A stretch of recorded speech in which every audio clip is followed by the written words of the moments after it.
Now it's time to get comfortable.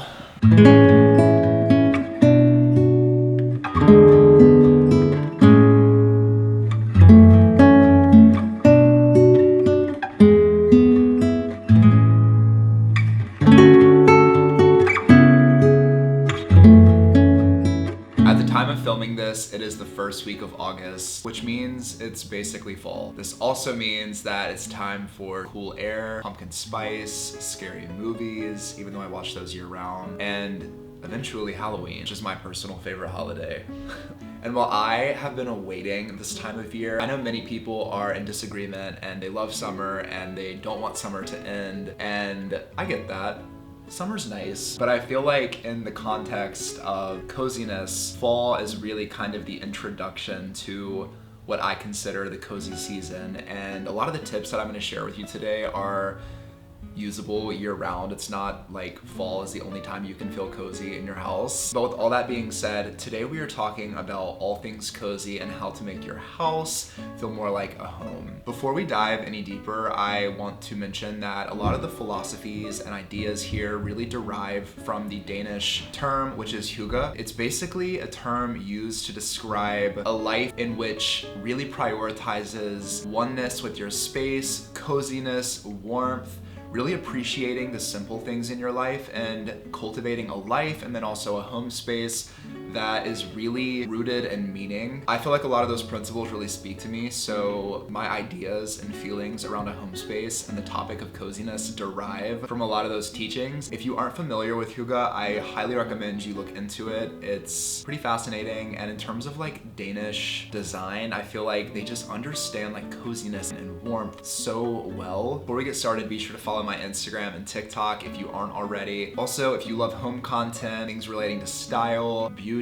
and just living a more elevated life, definitely consider subscribing to my channel and liking this video. It really helps me out a lot. All right, let's get into the video. All right, tip number one, hang things on your walls. This is so simple, but adding items like storage units or mirrors or art or curtains or cabinets or displays really just makes your space feel so much more intentional. I think choosing to mount things or hang them up is a commitment, and so it just shows to anyone in your space, including yourself, that when you are deciding to literally install something on the wall, you're planning to be there a little bit. You know, you're cultivating a very specific environment and putting pieces in very specific places, which adds a lot of functionality to a space, but also so much visual interest. When it comes to things in my home, I have, of course, my wall unit, which is in my living room. It's what's behind me. I know that when I put this in my space, it completely changed the entire vibe. It just gives the energy of like a built-in piece. Choosing to mount the wall unit in my living room really added a lot of functionality from a storage perspective, but it also helped me kind of decide where I wanted everything else to go in the room. And of course, it's beautiful. It was a piece that I am really happy I invested in. Another option is, of course, hanging wall art. And when it comes to art, I highly recommend you do not go and buy art from IKEA or Target or really anything that they sell in a store that's mass produced. There's a lot of really great local artists and vintage pieces you can find. Even going to a thrift store and buying a framed canvas and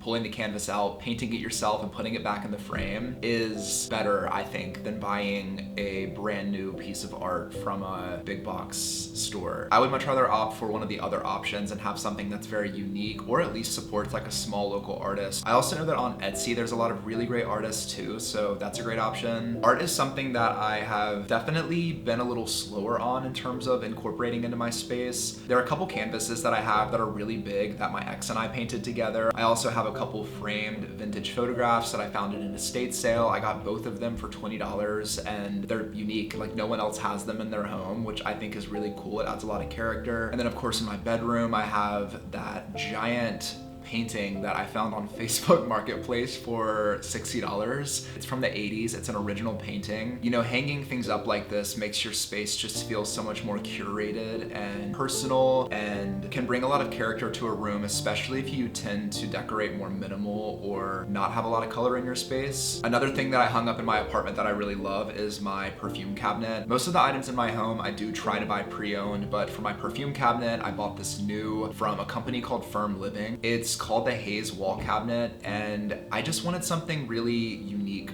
to put my perfumes in, and finding that secondhand was really hard. I could have definitely found something, I'm sure, but I really like how this is like metal and the glass on it is kind of like has a ripple effect. I think it just adds an interesting contrast to the other elements in my bedroom. So that's another cool option too, if you want to kind of make a moment out of things that would otherwise be laying around on your dresser or desk or whatever, like get a cabinet and put stuff in it. And for this piece, it's also cool because you can kind of see the perfumes through the cabinet. I know that piece in particular has gotten a lot of love on my TikTok and social channels. I've made a couple videos on it and people really like it. So yeah, if you have perfume and want a really cool cabinet, I highly recommend that. All right, number 2, avoid gray and cool toned elements in your space. In general, warm, earthy tones are going to feel a lot more inviting because, and maybe this is just an assumption, but I think because in nature, almost everything on earth is more warm toned. It feels more natural, it's more inviting.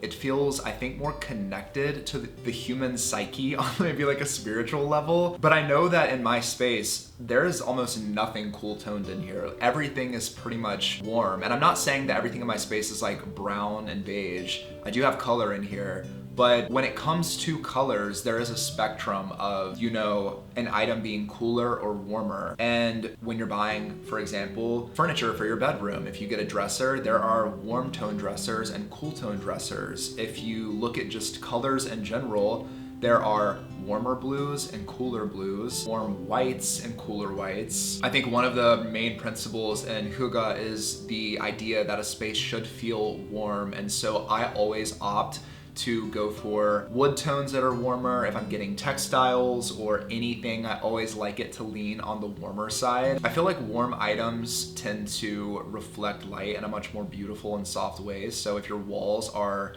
gray and it's like a cool tone gray color, it just is gonna feel a little zombie-ish, I think, in your space. I know there's been a few different trending moments throughout the past 5 to 10 years where, you know, between like farmhouse or like coastal styling, gray, blue, cool tone things kind of like have their moment. But I think that items that feel more warm and inviting and rich are just by nature more timeless. I'm gonna show you a few examples right now of what I would avoid. And now here are some examples of things that I would opt for instead.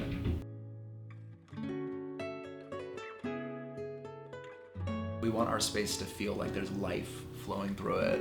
All right, number 3 is one of my favorites. Incorporate more vintage pieces into your space. Vintage items, whether it's furniture, accessories, decor, tend to have so much more character than something you just go out and buy from Wayfair or Amazon. No hate to anyone who buys pieces from those places. I know they're relatively affordable, they ship quickly, and they definitely serve a purpose, and I have bought items from those spaces before, but instead of furnishing your entire home with those things, I think it's important to have a space that has an abundance of vintage items. And I'm not saying that you want your house to feel like an antique warehouse, because some vintage pieces can definitely give that. There are a few things in my home that I bought new, like my dresser and nightstands, but for the most part, everything from my coffee table to my bar cabinet to a lot of the pictures that I have hanging on the wall to the lamps that I keep around my space are vintage. And I think that they just really add a lot of character to my space. They make it feel pretty timeless, and it overall just makes my home feel a lot less like a museum. I also feel like vintage pieces are really fun because more often than not, they come with a story, whether it's a story from the person you bought it from, or the designer who made the piece, or even just a story as simple as you were out thrifting and found this like crazy rare item that, you know, is worth hundreds if not thousands of dollars, and you found it for like 20 bucks. There's just always a lot more lore to vintage items, and I really like that. They just make your space feel a lot more lived in. And a lived in space is, in my opinion, a cozy space. So yeah, buy vintage pieces, incorporate them with some modern pieces to get that good balance going. And unless you want to go all the way vintage, or maybe you want to go all the way modern. Maybe you don't even want to listen to this tip. That's okay too. I think having a mix of both is really nice because then you can kind of transition pieces out, transition pieces in. You can adopt trends more effortlessly when your space is a mix of new and old. I like doing a lot of my vintage shopping on Facebook Marketplace, Etsy, thrift stores. To be honest, I tend to actually avoid vintage shops or like specialty shops that source vintage pieces because they're really expensive. And those are good if you have sort of an idea of like a particular designer or piece that you want, but in general you'll pay a premium because it's probably pretty likely this person is like a specialist who's seeked out these really rare pieces. So if you have the money, definitely go do that. But I don't know, I really like the hunt of just going to thrift stores or on Facebook Marketplace and just seeing what I can find. It makes for a cool story and it's just really fun. All right, tip number 4, incorporate more ambient lighting and candles. When I tell you the easiest way to kill a vibe in a space and make it not feel cozy is to turn your overhead light on, there's like nothing worse you can do. Even as a little kid, like I hated having the big light on. To be honest, if I was sitting in a space and someone came in and turned the giant overhead light on while I was in there, you might as well come in ready to fight because to be honest, it's offensive. And if you personally just like using the overhead light, you do you, but having the overhead light on feels like you're on a stage and the spotlight just turned on you. Like it does not feel warm and homey and inviting at all. When you do light your space, do not buy cool toned lights. And I know we kind of talked about the whole cool tone thing earlier, but buying cool tone lights in a space is like the equivalent of basically making your home feel like a hospital. I think that it just makes a space look scary. It kind of just looks sterile and not really, I mean, this is obvious, but not really warm. When you buy light bulbs, I think you should opt for like 1,000 Kelvin to 3,000 Kelvin at the highest. Anything above 3,000 starts to get really blue. One thing that I love and swear by and have used for probably 7 or 8 years now, and no, this isn't sponsored, is Philips Hue bulbs. I absolutely think they're 100% worth the investment. Basically, Hue bulbs are smart home light bulbs and put them into whatever lights you want and you can control the color of them. And so you can literally do like blue, green, purple, red, whatever you want. You can do cool toned or warm toned. You can dim them. You can even do really cool effects where it looks like candle light, so it kind of flickers a little bit. There's a few lights in my apartment I do that on sometimes because it just makes me feel like I'm in a cozy cottage or something. Most lights in my apartment can use Hue bulbs, but there are definitely a couple that don't accept that type of light bulb. So for most fixtures, they work great, but for some lights, if you get like a really unique light, sometimes it takes like a halogen bulb or something, and Hue bulbs don't really work with that. In general, I love Hue bulbs. I think they're great. That way it's just like I can have full control over the environment and the vibe that I'm curating. When it comes to the types of lights in my apartment, I of course like table lamps, I like floor lamps. There's a couple lights in my apartment that are like sconces that are mounted on the wall. I think just sprinkling ambient lighting like this across your space is a really great thing to do. And actually you can find really cool vintage lamps at thrift stores all the time. There's a thrift store up the street from my apartment that always has such good lamp